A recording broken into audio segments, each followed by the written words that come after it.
సుమన్ టీవీలో మీ personal and business promotions కోసం కింది నెంబర్కి కాంటాక్ట్ చేయండి. దాదాపుగా తెలుగుదేశం ప్రభుత్వం, జనసేన, బీజేపీ కూటమి ప్రభుత్వం ఏర్పాటై 75 రోజులు కావస్తుంది.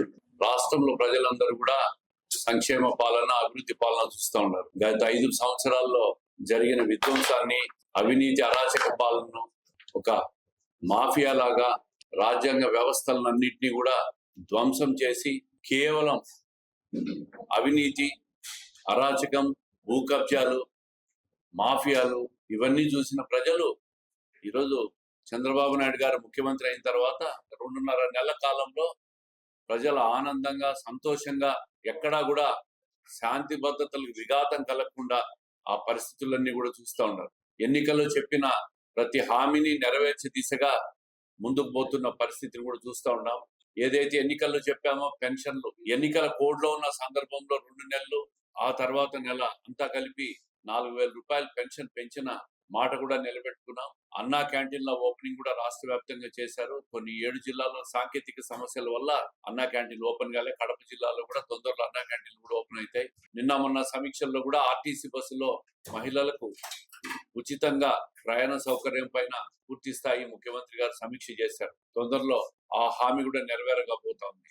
అదే విధంగా మిగతా హామీలు కూడా దశల వారీగా పూర్తి చేసేదానికి పూర్తిగా కూటమి ప్రభుత్వం కంకణబద్దులై ఉన్నామని చెప్పి ప్రజలకు మీ ద్వారా తెలియజేస్తూ ఉంటాం. ఈ ప్రభుత్వం ఏర్పాటైన తర్వాత రాష్ట్ర వ్యాప్తంగా కూడా వర్షాలు సమృద్ధిగా పడుతున్నాయి. రిజర్వాయర్లన్నీ నిండిపోతున్నాయి. ముఖ్యంగా రాయలసీమ ప్రాంతంలో ఉన్న శ్రీశైలం ప్రాజెక్టు నుంచి గండికోటకు కానీ, పులివెందుల్లో పైడిపాలెం కానీ, ఇటు బ్రహ్మం సాగర్ కానీ, జిల్లాలో ఉన్న చిన్న రిజర్వాయర్లైన సర్వరాయ సాగర్, వామికొండ సాగర్, ఒకవైపు వెలుగల్లుకు, అన్ని చోట్ల నుంచి కూడా నీళ్లు వస్తా ఉన్నాయి. చెరువులు, కుంటలు ఈ సంవత్సరం అన్ని నిండిపోయేదానికి దేవుడు కరుణిస్తా ఉన్నాడు, వరుణుడు కరుణిస్తా ఉన్నాడు. ఒక మంచి పరిపాలన వచ్చినప్పుడు వర్షాలు కూడా సహకరించి రైతాంగం కూడా ఆనందంగా రాబోయే రోజుల్లో ఉండబోతాం. గత ప్రభుత్వంతో పోలిస్తే సంతృప్తి శాతం 2.5 నెలల్లోనే ప్రజలకు వచ్చిందంటే అది ప్రభుత్వాన్ని నడిపే నాయకుడు పనితీరు మీద ఆధారపడి ఉంటుంది.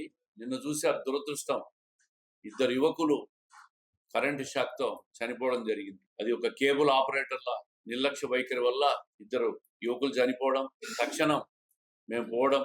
అదే విధంగా ముఖ్యమంత్రి గారు, విద్యుత్ శాఖ మంత్రి స్పందించి నిన్న సాయంత్రమే జరిగిన ఘటన మీద పూర్తి స్థాయి విచారణ చేశారు. అదే విధంగా చనిపోయిన కుటుంబాలకు కూడా ఆదుకోవడం, వాళ్ళకు కూడా ఈరోజే ఎమ్మెల్యే గారి చేతులతో 5 లక్షల రూపాయలు చనిపోయిన కుటుంబానికి, దెబ్బతిన్న అబ్బాయికి 2 లక్షలు కూడా ఎక్స్‌గ్రేషియా ఈరోజు ఇవ్వబోతున్నాం. అవి కూడా తక్షణం, అంటే సంఘటన జరిగిన కొద్ది గంటల్లోనే ప్రభుత్వ స్పందన ఈ విధంగా ఉంటుందని చెప్పి ప్రజలకు తెలియజేస్తా ఉన్నాం. నేను విశాఖపట్నంలో జరిగిన సంఘటన పైన కూడా ఈరోజు ముఖ్యమంత్రి గారు ఇక్కడికి పోతా ఉన్నారు. శాంతి భద్రతలకు కానీ ఏదైనా ప్రజలకు ఇబ్బంది కలిగినా తక్షణం ఈ ప్రభుత్వం ఎప్పుడు కూడా ఉంటుంది, రెస్పాండ్ అవుతుంది అని చెప్పేదానికి ఇటువంటి సంఘటనలు కూడా ఒక నిదర్శనం. రకరకాల పెట్టుబడులు చంద్రబాబు నాయుడు గారి నాయకత్వంలో వస్తూ ఉంటాయి. మొన్న శ్రీ సిటీలో దాదాపు 12 సంస్థల పెట్టుబడులు పెట్టిన వాళ్ళ అన్ని కూడా ఓపెన్ చేయడం జరిగింది. కడప జిల్లాలో కూడా కొప్పర్తి పారిశ్రామిక హబ్బును కూడా కేంద్ర ప్రభుత్వం కూడా మొన్న బడ్జెట్లో జరిగిన పరిస్థితి చూశారు మీరు. ముఖ్యమంత్రి గారు కూడా ఎక్కడెక్కడ పెద్ద పెద్ద పారిశ్రామిక వేడలు ఉన్నాయి, ఎక్కడెక్కడ ప్రభుత్వం సేకరించింది భూములు అనే దాని మీద అధ్యయనం చేసిన తర్వాతే కొప్పర్తి హబ్బులో 6,000 ఎకరాలు భూములు ఉన్నాయని చెప్పి కేంద్ర ప్రభుత్వానికి నివేదిక పంపించిన తర్వాతనే వాళ్ళు కూడా దీన్ని బడ్జెట్లో పెట్టడం జరిగింది. కడపలో కూడా కొన్ని పారిశ్రామిక హబ్బులు కొన్ని తీసుకొచ్చే విధంగా ఐటీ మంత్రి నారా లోకేష్ గారికి కూడా విన్నవించడం జరిగింది. ఆయన కూడా అవకాశం వచ్చినప్పుడు తప్పకుండా కడప నియోజకవర్గంలో కూడా కడప కేంద్రం చేసుకొని ఇక్కడ కూడా 1-2 ఐటీ క్లస్టర్లు కూడా ఏర్పాటు చేస్తామని చెప్పి తొందరలో హామీ కూడా ఇచ్చినారు. వైసీపీ వాళ్లకు అడ్రస్ లేకుండా పోతుంది. వాళ్ళ పరిస్థితి వాళ్ళకే అర్థం కావడం లేదు, ఏం జరుగుతున్నామని.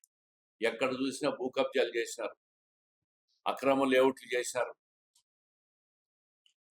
ప్రభుత్వ భూములు ఆన్లైన్ చేయించుకున్నారు. దాని అన్నిటి మీద కూడా విచారణ జరుగుతోంది. రాష్ట్ర వ్యాప్తంగా కూడా రెవెన్యూ సదస్సులు పెట్టారు. రెవెన్యూ సదస్సులో ఎక్కడ పోయినా కూడా వైసీపీ నాయకుల అరాచకాలే బయటపడుతూ ఉన్నాయి.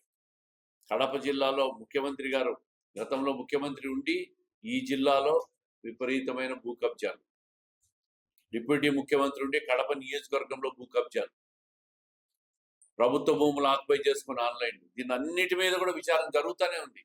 వీళ్ళు కోర్టులకు పోతా ఉన్నారు రక్షించుకునే దానికి, వాళ్ళని వాళ్ళు రక్షించుకునే దానికి కోర్టులకు పోయి స్టేలు తెచ్చుకుంటా ఉంటారు.